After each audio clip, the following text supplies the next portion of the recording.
Қайырлы күн, менің тұрақты және жаңадан қосылған көрермендерім. Бүгін сіздерге қарайып кеткен күмістерді үй жағдайында қалай ағарту керек екендігін көрсететін боламын. Видеоны соңына дейін қарауға кеңес беремін. Өйткені дәл осы әдіспен күмістерімді жалтыратып ағартып алдым. Кәдімгідей көңілімнен шығып, риза болып қалдым. Ең алдымен суымызды жақсылап қайнатып дайындап аламыз. Содан кейін бізге керегі ас содасы және кәдімгі күнделікті пайдаланатын тіс пастасы мен тіс щеткасы. Қайнаған суға төзімді осындай шұңғыл ыдысымызға жаңағы күмістен жасалған әшекей бұйымдарымызды саламыз. Содан соң 2 шай қасық ас содасын толтырып салып үстіне қайнаған суды құямыз. Күмістеріміз суға батып тұруы қажет. Дәл осы видеодағыдай жасайсыздар. Күміс адам денсаулығына өте пайдалы. Жүректің қызметін жақсартып, қан қысымын төмендетеді және ісіктің жойылуына көмектеседі. Тері аурулары бар адамдарға тағып жүруге кеңес беремін. Енді қыздар, содамыз суда ерігенше күміспен бірге осылай шайқап аламыз. Содан кейін таза шүберекпен жаңағы бұйымдарымызды біртіндеп осылай жақсылап сүртіп құрғатып аламыз.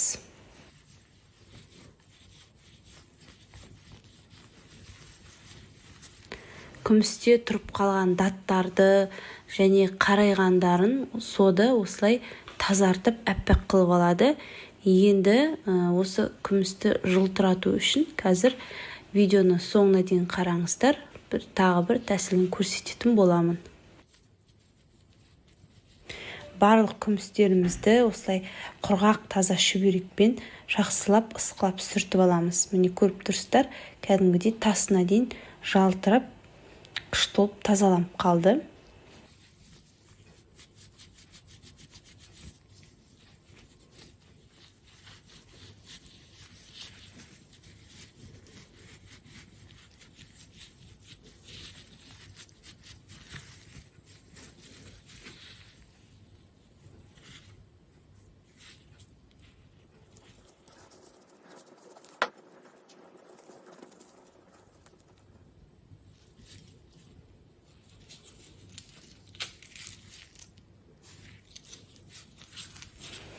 Сырғаны да осылай құрғатып, жақсылап сүртіп алдым.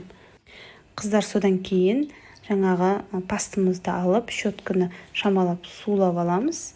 Сосын кішкентай қылып, міне видеодағыдай аласыздар да, жаңағы сырғаны немесе сақиналарыңыз болса, щетканың көмегімен осылай ысқылап, жақсылап сүртіп аласыздар. Барлық бұйымдарыңызды осылай тіс пастасымен жуып болғаннан кейін таза суға бір жуып аласыздар. Видеом ұнап жатса, комментарий жазып, лайк басуды ұмытпаңыздар және каналыма тіркелмеген болсаңыздар, тіркеліп кетіңіздер. Видеоны толық соңына дейін қарағандарыңыз үшін рахмет. Кәделеріңізге жарасын.